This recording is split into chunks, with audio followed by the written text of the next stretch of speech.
Okay, question 2 from the Unit 10 review says to use what you know about exponents to simplify each of the following expressions.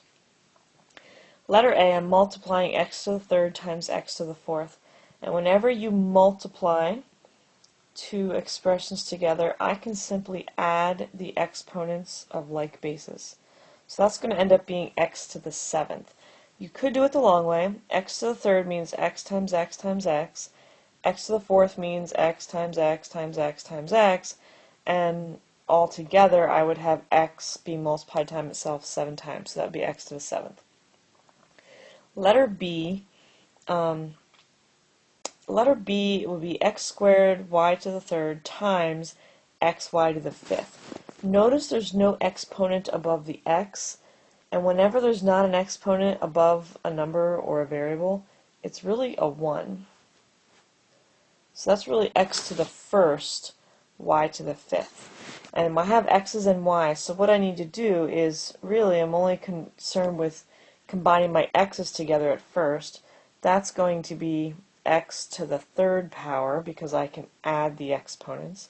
And then for my y's, y to the third times y to the fifth, I'm going to add my exponents again, and that's going to be y to the eighth.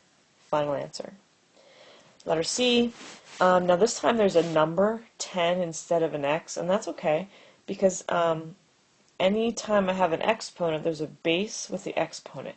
And as long as the bases are the same, that's when I can use these rules.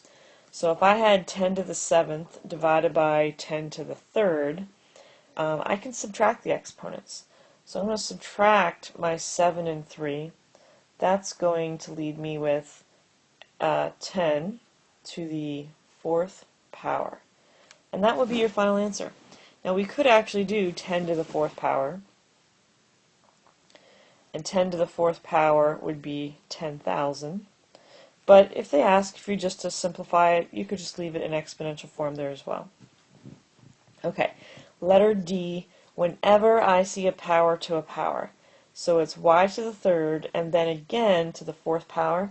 What I suggest you guys doing is rewrite it. So rewrite it as y to the third times y to the third times y to the third times y to the third. So whatever was inside there, I wrote times itself 4 times. Now it's one big multiplication problem. And the rule we have for whenever we're multiplying expressions is I can add the exponents of like terms. So I'm going to add 3 plus 3 is 6, plus 3 is 9, plus 3 is 12. And that final answer would end up being y to the 12th power.